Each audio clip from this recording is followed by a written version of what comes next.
You can go right here to comfort me. I'm gonna need it. Warning, I'm gonna be biased in this one, for sure. I'm aware of that. Warning now. Because this book, especially the ending, made me livid.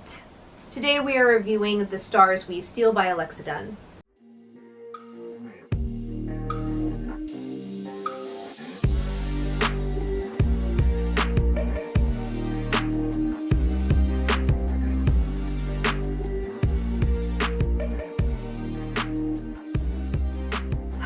Welcome back to the crypt. Once again, I read this through Audible, so I cannot tell you for sure if there are any differences between the physical version of the book and the Audible. So the synopsis, according to Audible, is the Bachelorette goes to space in this gripping, there aren't quotation marks, I added those, story about a young girl caught in a world of royal intrigue, lost love in her quest to save her family from ruin. Perfect for fans of, people I don't know. Engagement season is in the air. 18-year-old Princess Leonie, Leo, heir to the fated European spaceship, has only one thing on her mind. Which lucky bachelor can save her family from financial ruin? But when Leo's childhood friend and first love, Elliot, returns as the captain of the successful whiskey ship, everything changes. Elliot was the one guy who got away. The boy Leo's family determined unsuitable for marriage. Now he's the biggest catch of the season. He seems determined to make Leo's wife miserable. So right off the bat, let's do our characters. Let's get this out of the way. So Leo is our main character. Leo. And this character is incredibly lackluster. Like, there's very little about her that's unique. And the one aspect of her that I thought might have been unique that's set up at the very beginning is the fact that she doesn't actually want to get married to save her family from financial ruin. She has an invention she needs to pitch. An invention for a water filtration system, which we're in the future with spaceships. I'm not sure why that isn't default in the ship. Whatever. If we are to assume that it just happens not to be there and she's invented something, like, that would be really interesting. This is an inventor, right? So, like, I'm like, oh, okay, that's interesting. I can back an inventor trying to, like, push an invention instead of getting married. But the way the synopsis paints it, it's like it never even mentions that.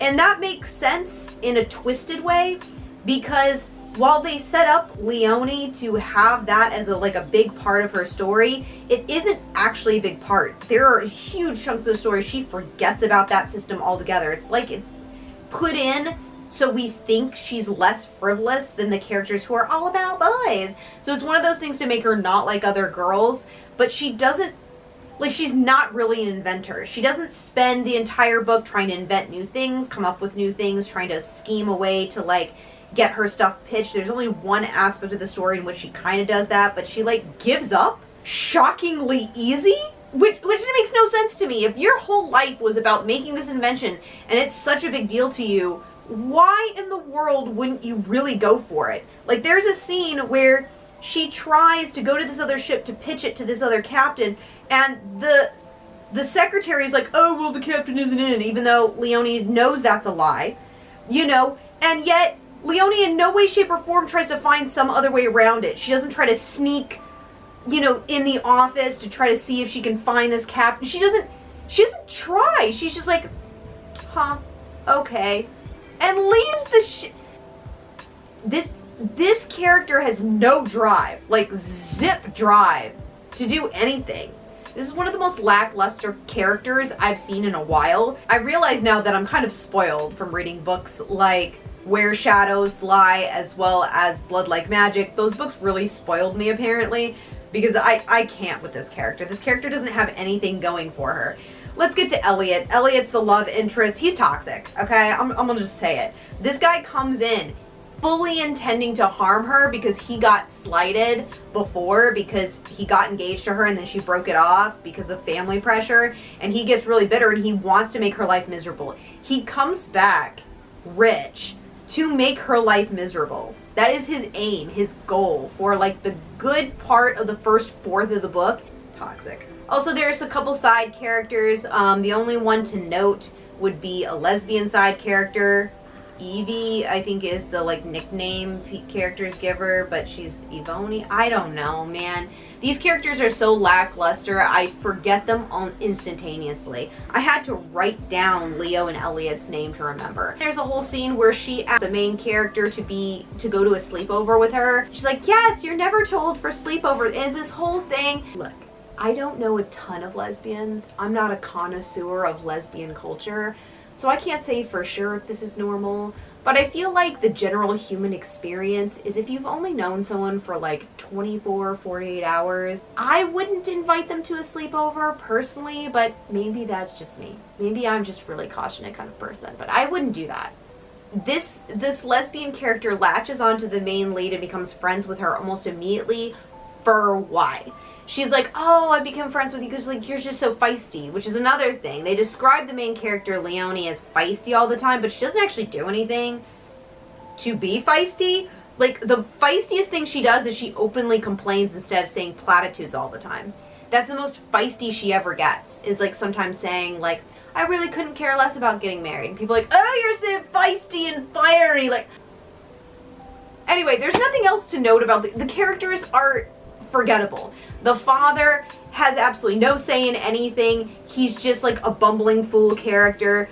The cousin is kind of like a harpy kind of character who's just really stuck up all the time. The sister's kind of an idiot, kind of sweet, but also really bitter for no reason at random intervals. It's weird. The characters are cardboard cutouts that are also inconsistent. The world has a cool setup, but it's never utilized. So we're in space, in spaceships. The Earth has frozen over due to an environmental disaster of supervolcanoes going off, which is a very real thing. I've actually done a couple dystopian short stories based on that. The supervolcanoes go off and like the ash fall and what that does. There are lots of theories of what would happen. Some people believe it would bring an ice age, which is what this book goes with. It's a cool concept. It's a throwaway line. It said like once or twice, and I latched onto it because I think that's really cool, his backstory. I'm like, oh, what is that? How is that going to interfere with the story? Doesn't interfere with it at all. We never hear about it again. It doesn't matter. The whole thing of being in space also has nothing to do with anything. Like, no one gets blown out of an airlock. Also, right at the beginning of the story, one of the first world building aspects is we have a rebel organization that hacks their systems and starts a fire on the ship, which is quickly put out, so disaster averted almost instantaneously. And there are people starving on ships. There's footage of people starving to death. And that's how we start out the book. An open event of there's a rebel force that's interfered with things. That event is never closed at the end of the book. Never. We never hear about this rebel organization again. We understand because Leonie comes like, and there are people starving on other ships while we eat all this food. Someone should do something about that. Not me, though. But someone should do something. It's so frustrating. I thought near the end we would have some characters who like join the rebels and like there was going to be a thing. No, nothing happens with that. We haven't even gotten to the most insulting part of this book yet.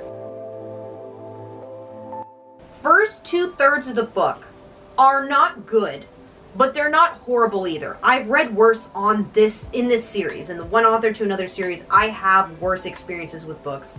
I'll have a playlist link above if you want to see. There's some painful stuff I've read, okay?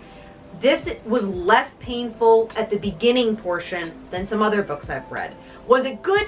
No, not by a long shot. It was pretty dry, pretty boring. Nothing of consequence seems to happen, but like I didn't mind listening to it while I was like doing chores and walking to and from work. But then the last part of the book happens.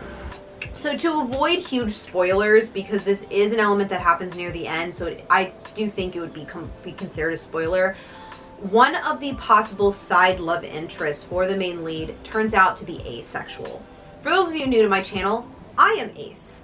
Now, I understand that I am misrepresented a lot in media. But when I say this character was done dirty, I mean it in every sense of the word. So let's talk about it. First off, so this character, who's another love interest, ends up getting with the main lead because she breaks it off with Elliot because they have to have this drama thing. But of course they're going to get back together. So the second that this ace character makes an alliance with the lead, I know this is going to go badly. I know that the lead is going to drop him the second she can get plowed into a couch, and I know this is going to be bad.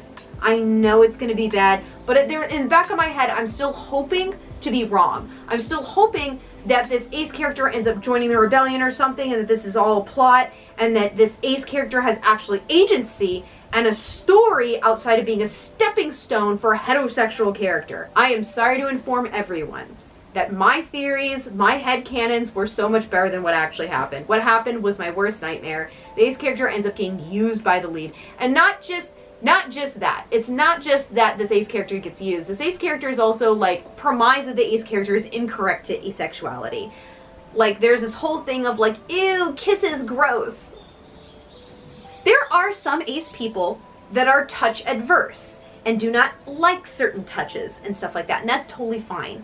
However, that's a very small group of asexuality. There's a lot of us that have no problem with that kind of touch because kisses don't equal sex. I know that's really hard for people who are straight to understand, but kisses don't mean sex. Which, by the way, this ace character has been nothing but loving and supporting, like unconditionally loving and supporting to Leone this entire time. Even before she agrees to be with him, he is nothing but kind and gentle and supportive of her as a person. And then at the very, very end, when we see everyone, the villain characters are suffering and all of the hero characters are with a significant other, even the lesbian character, except for our ace character, who pretty much is kind of tortured in a way, because there's an implication in one of the last sentences that like he would often have political debates with this other character that's really draining for him to do, but like he feels he has to do it.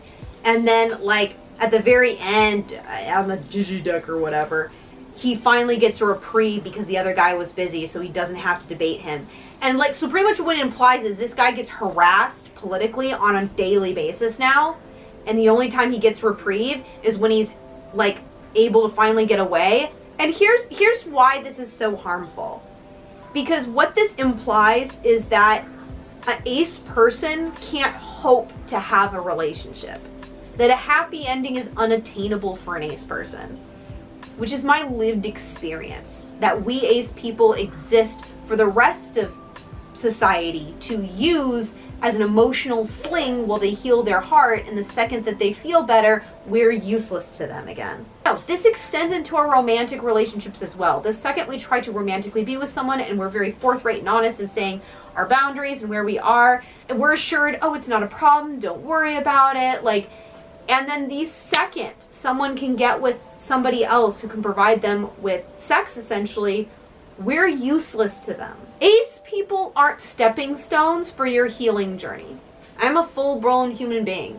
And while you are like healing from your breakup, I am falling in love with you because I trusted you when you said everything was okay. Which clearly I shouldn't do. This is our lived experience.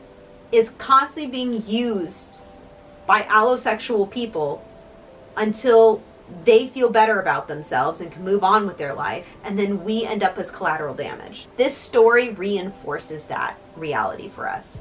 And this story normalizes it by ending in such a way that the ace character is the only character without a happy ending. To say I was disappointed Alexa Donne would be a vast understatement. I really wanted something else for this character. Like, give me an ace villain. I'm cool with that. I'm cool with an ace villain, but don't give me an ace hero who gets martyred at the end. I don't want to see that. Prior to the ending of this book, like when I was halfway through this book, I was like, you know what? It's not a great book, but it's alright. Like, it's not horrendous. Like, I've read worse. So I was thinking, you know, maybe this is just an off book for Alexa Donne. Like, she's written quite a few books at this point. Maybe I should try a different book. I've heard The Ives is pretty good. Maybe I'll try The Ives after this. And then I got to the end. How she treated queer people in general was pretty bad, but how she treated my sexuality was absolutely horrendous. I have zero desire to read anything else by Alexa Donne. I don't want to. Sorry to end on such a bad note, but this was really hard for me to read. That ending was bad. Playlist above, like, my last two books were great, so I guess we were due for a punch in the gut, but this series really is a roller coaster. Highs and very low lows.